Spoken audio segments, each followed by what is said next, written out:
El Niño El Niño El Niño El Niño El Niño super El Niño எங்கிட்டு பார்த்தாலும் El Niño. News ஃபீல்டில் சும்மா ஓப்பன் பண்ணால் கூட யூடியூப்பில் ஒரு இடத்துலையாவது எல்னினோ வீடியோ வந்துடுது. தமிழில் எக்கச்சக்கமாக போட்டு வச்சுருக்காங்க. இவ்வளவு ஏன் தமிழக சட்டசபையில் கூட எல்னினோவை பற்றி பேசுகிறது அளவுக்கு ஒரு பெரிய விஷயமா இது ஆகிருக்கு. இதுக்கு முன்னாடி எல்னினோ வந்ததே கிடையாது அப்படின்னா வந்திருக்கு. ஆனால் ஏன் இந்த தடவை மட்டும் ரொம்ப அதிகமான பேசு பொருளாக மாறி இருக்குது அப்படின்னு பார்த்தீங்கன்னா, இந்த தடவை கொஞ்சம் அதிகமாகவே அதை பார்த்து பயப்படணும் அப்படின்னு சொல்லிட்டு இருக்காங்க. சட்டசபையில் பேசுகிற அளவுக்கு இந்த எல்னினோ தமிழகத்தை தாக்குமா அப்படிங்கிறத இந்த வீடியோவில் பார்த்துடலாம். அதே சமயம் ஏன் இந்த வீடியோ நான் எடுத்தேன் அப்படின்னு பார்த்தீங்கன்னா, மக்கள் இடையில் நிறையா அந்நியவனான ஒரு தாட்ஸ் இருக்குது. அதாவது ஒரு ஒழுங்கான புரிதல் இல்லாமல் இருக்குது. வீடியோ ஸ்க்ரீன்லாம் போய் பார்த்தீங்கன்னா ஒருத்தர் என்ன சொல்கிறார், அதிகமான மழை வரும்னு சொல்கிறார். ஒருத்தர் என்ன சொல்கிறார், ரொம்ப வறட்சி வரும். ஒருத்தர் என்ன சொல்கிறார், காலையில் அதிகமாக வெயில் அடிக்கும், சாயங்காலம் மழை பெய்யும் அப்படின்லாம் சொல்கிறாங்க. இது உண்மையாலுமே என்னதான் அப்படின்னு உட்காந்து ரிசர்ச் பண்ணப்போ தான் இது வந்து தமிழ்நாட்டுக்கு எந்த அளவுக்கு பிரச்சனையை கொடுக்க போகுது அப்படிங்கிறது தெரிஞ்சுக்க முடிஞ்சுச்சு. ஃபஸ்ட்டு பேசிக்கான விஷயத்தை தெரிஞ்சுக்குவோம். மழை அப்படிங்கிறது எப்படி பெய்யும் அப்படின்னா, ஒரு இடத்துல அதிகமான வெப்பம் இருக்கிறப்ப நீர் வந்து மேலே ஆவியாகி மேகங்களாக உருவாகுது. அந்த நீர் ஆவியாகி மேலே போகுது இல்லையா, அந்த இடத்துல சாதாரண காற்று, அதாவது குளிர்ந்த காற்று போய் நிரப்புறதுக்கு போகும். உலகம் ஃபுல்லாக மழை பெய்யறதுக்கு தேவையான மேகங்கள் வந்து அதிகபட்சம், அதாவது 85% கடல் நீர்லேருந்து தான் நீராவியாகுது. உலகத்தோட 4 பெருங்கடல்லேருந்து மேலே ஏறுது. அதில் உலகத்தோட மிகப்பெரிய பெருங்கடல்னு சொல்லப்படுற பசிபிக் பெருங்கடலில் நடக்கிற ஒரு ஃபினாமினல் தான் இந்த எல்னினோ. ஆக்சுவலாக சொல்லணும்னா அந்த ஃபினாமினல் பேர் என்சோ அப்படின்னு தான் சொல்லணும். அதுக்கான விளக்கம் என்னன்னு பார்த்தீங்கன்னா, எல்னினோ சவுதர்ன் அசிலேஷன் அப்படிங்கிறது தான் அதோட சுருக்கம் தான் என்சோ. இதே மாதிரி 4 பெருங்கடல்கள்லையும் 4 விதமான ஃபினாமினல் நடக்குது. இந்தியன் ஓஷனில் இந்தியன் ஓஷன் டைபோல் அப்படின்னு ஒன்று நடக்குது. ஆர்டிக் ஓஷனில் அங்கே பார்த்தீங்கன்னா நார்த் அட்லாண்டிக் அசிலேஷன், அதாவது NAO இது நடக்குது. அண்டார்டிகா, அதாவது அண்டார்டிகாவுக்கு பக்கத்தில் இருக்கு இல்லையா அந்த கடல், சவுதர்ன் ஆனுலர் மோட், அதாவது SAM அப்படிங்கிறது நடக்குது. இப்போ இந்த 4 பெருங்கடல்லையும் நடக்கிற இந்த மாதிரியான ஃபினாமினல் 4 விதமான தாக்கத்தை ஏற்படுத்துது. ஆனால் இந்த எல்னினோ மட்டும்தான் உலகத்துக்கே மொத்தமாக ஒரு பருவநிலை மாற்றத்தை உருவாக்குது. ஓரளவுக்கு உங்களுக்கு பேசிக்கான விஷயம் புரிஞ்சிருக்கும்.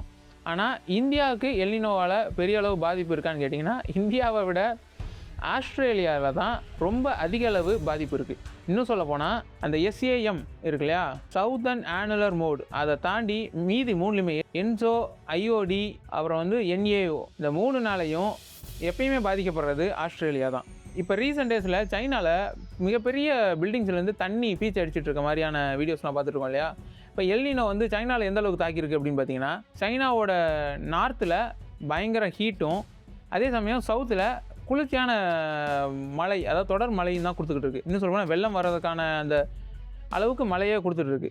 இந்தியாவிலேயும் அதே மாதிரி தான். எல்னினோ வந்து எப்படி தாக்கம் இருக்குன்னா, வட மாநிலத்தில் பயங்கரமான ஒரு வெப்பத்தையும், சவுதர்ன் சைடில் அதாவது நம்ம சைடில் ஒரு அளவுக்கு மீடியமான வெப்பத்தை தான் கொடுக்க போகுது. அதாவது பயப்படுற அளவுக்கு இவங்க சொல்கிறாங்க ஹீஸ்ட்ரோக் வந்து செத்துருவோம், அந்த வேலையெல்லாம் இங்கே இல்லை. என்னன்னா, பொதுவாகவே இந்தியாவுக்கு மழை அப்படின்னு பார்த்தீங்கன்னா 2 சீசன் நடக்கும். ஒன்று வந்து தென்மேற்கு பருவமழை, இன்னொன்று வடகிழக்கு பருவமழை.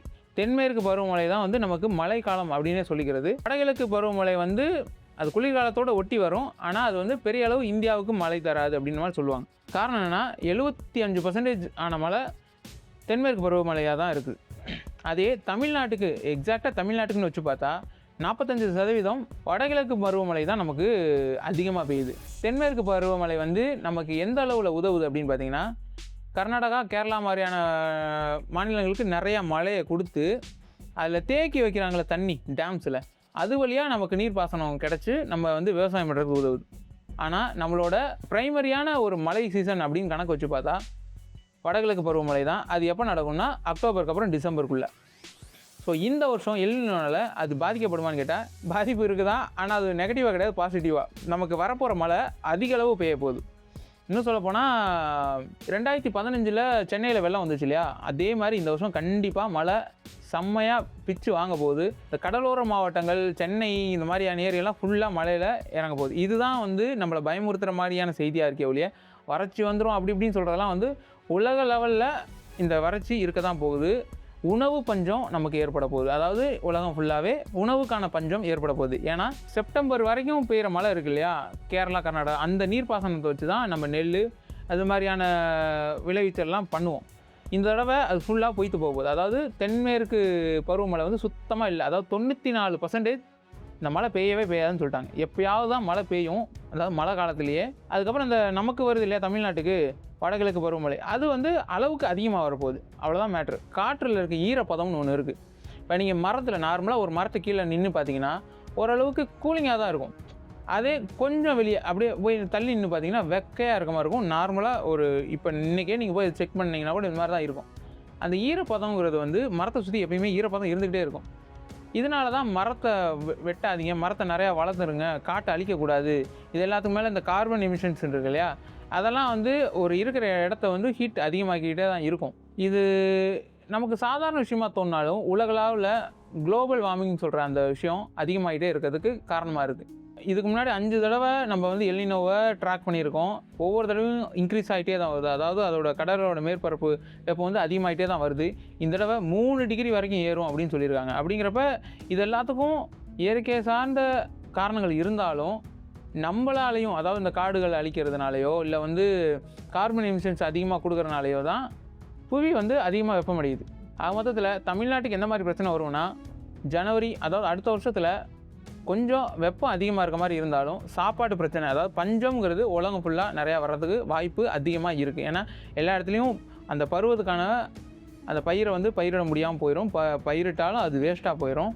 சரி, இந்த ஹீட் வேவ், ஹீட் ஸ்ட்ரோக் வந்து பிரச்சனையாகும் அப்படிலாம் சொல்கிறாங்க. அது என்னென்னா ஒன்றுமே கிடையாது. காற்றில் இருக்க ஈரப்பதம் ரொம்ப கம்மியாக இருக்க போகுது. ஸோ முடிஞ்ச அளவு டீஹைட்ரேட் ஆகாமல் நம்ம தண்ணி எல்லாமே நம்ம எடுத்துக்கிறோம், இன்டேக் எடுத்துக்கிறோங்கிற பட்சத்தில் மற்ற மாநிலங்களை காட்டிலும் நம்ம கொஞ்சம் சேஃபாக தான் இருக்கிறோம். சரி, ஓகே. இந்த பருவமழை எப்படி இந்த வருடம் நமக்கு வடகிழக்கு பருவமழை கரெக்டாக வந்துடுது எப்படி அப்படின்னு கேட்டிங்கன்னா, இதுக்கு முன்னாடி ஐஓடி அப்படின்னு சொல்லியிருந்தேன் இல்லையா, இந்தியன் ஓஷன் டைபோல், அது எப்படி இயங்குதுன்னு சொல்லி நம்ம தெரிஞ்சுக்கிட்டா இன்னும் கொஞ்சம் ஈஸியாக இருக்கும் எப்படி நமக்கு பருவமழையெல்லாம் வருது அப்படின்னு. இந்தியன் ஓஷன் டைபோல், அதாவது ஐஓடி அப்படின்னு ஒரு விஷயம் இருக்குது. அது என்னென்னா, இப்போ அரபிக்கடல் இருக்கு இல்லையா, அதாவது ஆப்பிரிக்கா பக்கத்தில் அதிக அளவில் வெப்பம் இருந்துச்சு அப்படின்னா இந்தோனேஷியா சைடு, அதாவது வங்காள விரிகுடாலேருந்து தண்ணி, குளிர்ந்த தண்ணி இங்கிட்டு வரும். அப்போ நடுவில் இந்தியா இருக்குது, இந்தியாவில் மழைப்பொழிவு இருக்கும். அதே ஆப்போசிட்டாக இந்தோனேஷியாவில் ஹீட் வேவ் அதிகமாக இருக்குது, இந்த சைடில் அதாவது ஆப்பிரிக்கா சைடில் வந்து டெம்பரேச்சர் கம்மியாக இருக்குது அப்படின்னு வச்சிங்கன்னா இந்தியாவுக்கு மழை வராது. அதாவது ஆஸ்திரேலியாவிலேருந்து இந்தோனேஷியா வரைக்கும் காற்று இழுக்கப்பட்டு அங்கனக்குள்ளேயே தான் மழை வந்துடும், நமக்கு அதில் மழை இருக்காது. இது வந்து நெகட்டிவ். இதுக்கு முன்னாடி சொன்னது பாசிட்டிவ். இப்போ 2 சைடுமே ஹீட் நார்மலாக இருக்குது அப்படிங்கிற பட்சத்தில் இது வந்து நியூட்ரல்னு சொல்லுவாங்க. 2026 ஐஓடி வந்து நியூட்ரலாக தான் இருக்குது அப்படின்னு சொல்லியிருக்காங்க. ஸோ நமக்கு வந்து எப்பயும் போல் வர்ற மழை வரதான் போகுது. அதே சமயம் இந்த எல்னினோனாலையும் மழை கொஞ்சம் சேர்த்து அதிகமாக தான் வரப்போகுது அப்படின்னு சொல்லியிருக்காங்க. இது படிச்சுட்டு இருக்கப்போ தான் இந்த ஆஸ்திரேலியா பற்றி நான் கொஞ்சம் தெரிஞ்சுக்கிற மாதிரி இருந்துச்சு. ஆஸ்திரேலியாவில் பார்த்திங்கன்னா கடந்த 30 வருஷமாக 30 டிகிரி, அதாவது 31 டிகிரி, 30 to 31 டிகிரி தான் அதிகபட்ச வெப்பநிலையாக அமையுமா. ஆனால் இந்த வருஷம் 33 டிகிரி வெப்பம் வந்து அதிகபட்சமாக அமைஞ்சிருக்கு. இதெல்லாம் 2 டிகிரி தானே, 33 நம்ம ஊரில் சாதாரண வெயில் தானே அப்படின்னு கேட்டேன். அவங்க ஊரில் அது வந்து ஹையஸ்ட். அதே நைட்டில் பார்த்திங்கன்னா 8லேருந்து 13 டிகிரி வரைக்கும் குறையுமா வின்டர் சீசனில். ஆனால் இப்போ பார்த்திங்கன்னா -9.5 டிகிரி வந்து குறைஞ்சிருக்கு. இப்போ வந்து அவங்களுக்கு வின்டர் சீசன் ஓடிக்கிட்டு இருக்குது. வின்டர் சீசனில் நைட்டில் இவ்வளோ கூலிராகவும் பகலில் கிட்டத்தட்ட 29 டிகிரி வரைக்கும் ஹீட் அதிகமாகவும் ஆகுதான். அவங்களுக்கு அந்த ஹீட் வந்து அதிகம், அதே சமயம் குளிரும் அது ரொம்ப அதிகம். ஏன்னா -டிகிரிங்கிறது வந்து ரொம்ப கஷ்டம் இல்லையா. ஸோ இந்த எல்னினோ யாருக்கு பாதிப்பு அதிகமாக ஏற்படுத்தியிருக்குன்னு என்னோடய பாயிண்ட் ஆஃப் வியூவில் வந்து பார்த்திங்கன்னா ஆஸ்திரேலியா தான். காரணம் என்னென்னா, இது வரைக்கும் அவங்க பார்க்காத ஹீட்டையும் பார்த்துட்டு இருக்கிறாங்க, பார்க்காத குளிரையும் அவங்க எடுத்துக்கிட்டு இருக்காங்க. அவங்களுக்கு இப்போ வின்டர் சீசன் தான். ஸோ இந்தியா மாதிரியான நாடுகள் வந்து அதான் நாட்டில் வந்து அதிகமாக நம்ம ஹீட் அதிகமாக அப்சர்வ் பண்ண வேண்டிய, அதாவது ஈரப்பதம் இல்லாமல் ஒரு வறண்ட காற்று, வறண்ட ஒரு ட்ரையான வெதரை நம்ம எதிர்கொள்ள வேண்டியிருக்கு இங்கிட்டு. அதே சமயம் தமிழ்நாட்டில் இருக்கும், அது ரொம்ப இவங்க பயமுறுத்துகிற அளவுக்குலாம் வந்து அந்த அளவுக்குலாம் கிடையாது. நிறைய வீடியோஸ் நான் பார்த்தேன், அதில் பார்த்திங்கன்னா பெரும்பாலும் வந்து ஒரு பாதி விஷயத்தை சொல்லிட்டு பாதி விஷயத்தை சொல்லாமலே தான் இருந்தாங்க. மிஸ்டர் ஜிகே வீடியோ வந்து ஓரளவுக்கு டீட்டெயிலாக சொல்லியிருந்தார். பிக் பேங் மோகன் மொதல் எல்னினோன்ற வார்த்தையவே நான் பிக் பேங் மோகன் சேனலில் தான் பார்த்தேன். ஏன்னா அவர் வந்து ஒரு 2.5 வருஷத்துக்கு முன்னாடி இந்த வீடியோ போட்டிருந்தார், எப்படி அது எல்னினோங்கிற விஷயம் உருவாகுது அப்படின்னு. ஸோ அவர் இப்போ 1 மாதத்துக்கு முன்னாடி ஒரு வீடியோ போட்டிருக்காரு. அவர் கூட இந்தியன் ஓஷன் டைபோல் பற்றி ஒரு வார்த்தை சொன்னார். ஆனால் சரி அதை பற்றி ஃபுல்லாக சொல்லுவார்னு பார்த்தா அது விட்டுட்டார், அப்படியே விட்டார். எனக்கு தெரிஞ்சு நானும் பயமுறுத்தாமல் ஓரளவுக்கு எடுத்து சொல்ல முடிஞ்ச அளவு சொல்லியிருக்கேன். ஸோ இந்த வீடியோ ஓரளவுக்கு யூஸ்ஃபுல்லாக இருக்குன்னு நினச்சிங்கன்னா உங்கள் ஃப்ரெண்ட்ஸுக்கோ இல்லை ஃபேமிலிக்கோ ஷேர் பண்ணிக்கங்க. ஓரளவுக்கு உங்களுக்கு புரிஞ்சிருக்கும்னு நான் நினைக்கிறேன். ஓரளவுக்கு குழப்பாமல் பேச ட்ரை பண்ணியிருக்கேன். ஏன்னா அந்த கண்டென்ட் எடுத்து முடிக்கிறதுக்குள்ளே எனக்கு பயங்கர குழப்பம் வந்துச்சு. ஏன்னா என்னடா இது அப்படிங்கிற மாதிரி இருந்துச்சு. வேறு ஒரு இன்ட்ரெஸ்டிங்கான வீடியோவில் நான் உங்களை மீட் பண்ணுறேன். Bye guys.